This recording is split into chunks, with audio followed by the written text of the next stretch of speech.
একেবারেই যে শ্যামনগর মতুয়া মহাসংঘের তরফ থেকে কিন্তু বাংলাদেশের পরিস্থিতি যে ঘটনা সেই ঘটনার প্রতিবাদে বিক্ষোভ সমাবেশ করছেন এবং যে চিন্ময় প্রভু তার যিনি গ্রেপ্তার হয়েছেন এবং আজও একজনকে গ্রেপ্তার করা হয়েছে এক মহাপ্রভুকে, প্রত্যেকে নিঃশর্ত মুক্তির দাবিতেই কিন্তু তাদের আজকের এই বিক্ষোভ। ব্যারাকপুর কল্যাণী এক্সপ্রেসওয়ের উপর বাসুদেবপুর মোড়ে কিন্তু তাদের এই বিক্ষোভ সমাবেশ চলছে। তারা কিন্তু পথ অবরোধে সামিল হয়েছেন এবং তার পাশাপাশি প্রতিবাদ মিছিলও কিন্তু সমাবেশ করবেন এবং দেখতে পাচ্ছেন যে মতুয়া মহাসংঘের সমস্ত সদস্যরা শ্যামনগর বাসুদেবপুর মোড়ে কিন্তু জমায়েত হয়েছে। প্রত্যেকে কিন্তু চিন্ময় প্রভুর নিঃশর্ত মুক্তির দাবিতে প্ল্যাকার্ড তৈরি করে কিন্তু তাদের এই প্ল্যাকার্ড হাতে নিয়ে তারা বিক্ষোভ সমাবেশ করছে।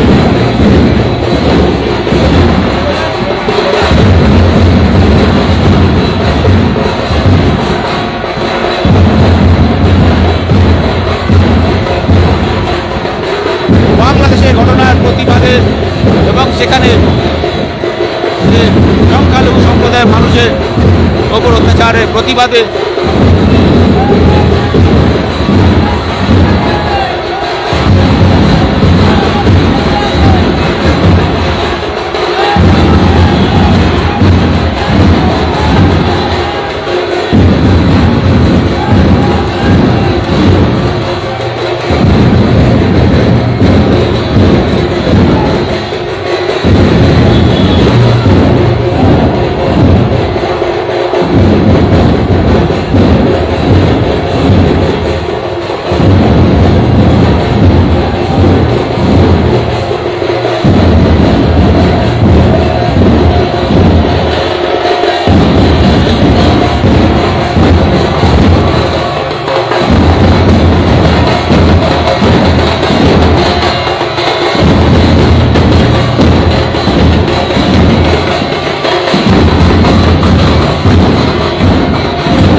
শ্যামনগর বাসুদেবপুর মোড়ে শ্যামনগর মতুয়া মহাসংঘের তরফ থেকে এক বিক্ষোভ আন্দোলন করা হচ্ছে মূলত বাংলাদেশের পরিস্থিতির প্রতিবাদে এবং সেখানে সনাতনী মহাপ্রভুদের গ্রেপ্তারের প্রতিবাদে এবং তাদের গ্রেপ্তার করা হলো তাদের নিঃশর্ত মুক্তির দাবিতেই তাদের এই বিক্ষোভ সমাবেশ চলছে। শ্যামনগর মতুয়া মহাসংঘের তরফ থেকে শ্যামনগর বাসুদেবপুর মোড়ে তাদের এই আন্দোলন চলছে এবং তাদের এই আন্দোলনে কোনো লাভ না হলে আগামী দিনে আরও বৃহত্তর আন্দোলনের হুঁশিয়ারি দেওয়া হয়েছে শ্যামনগর মতুয়া মহাসংঘের তরফ থেকে।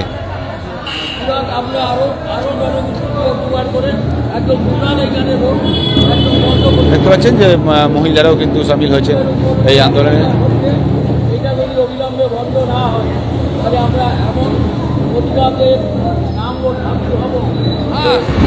আমরাই বিক্ষোভ করছি আমাদের বাংলাদেশের হিন্দুদের প্রতি যে অত্যাচার চলছে সেই অত্যাচারকে আমরা ধিক্কার জানাই এবং আমাদের যে মহাপ্রভু তাকে গ্রেপ্তার করেছে এবং আজকেও একজনকে গ্রেপ্তার করেছে সেই এই জিনিসটা যাতে পুনরায় না হয় তার জন্য আমাদের আজ এই শ্যামনগর মিলন উৎসব কমিটির তরফ থেকে আমরা এই বিক্ষোভ সমাবেশ করছি।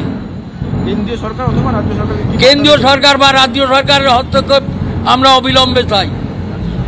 ওনারা যাতে আমাদের এই সুস্থ ব্যবস্থা করে এবং নির্যাতিত হিন্দু মায়েদের, ভাইদের, বোনেদের তারা যেন সুরক্ষিত থাকে, এই আবদার জানিয়ে আমরা আজ এই সমাবেশ। তো আজকে আপনাদের এই আন্দোলনের কোনো যদি লাভ না হয় তাহলে আগামী দিনে কি কর্মসূচি? আগামী দিনে আরো বৃহৎ আমরা আন্দোলনে নামবো। এই যে যদি প্রতিবাদে যদি কোনো সুষ্ঠু সুবিধা না পাই তাহলে আগামী দিন আরো বৃহৎ আমরা আন্দোলন করব। সকলকে অসংখ্য অসংখ্য ধন্যবাদ। দাবি ত্যাগ এই চ্যানেল কোনো প্রচার করে না। হিংসাত্মক, ক্ষতিকারক বা অবৈধ কার্যকলাপ এই চ্যানেল দ্বারা প্রদত্ত সমস্ত বিষয়বস্তু শুধুমাত্র একটি শিক্ষামূলক উদ্দেশ্যের জন্য। ধন্যবাদ। শুভেচ্ছা টিম আমার বাংলা নিউজ।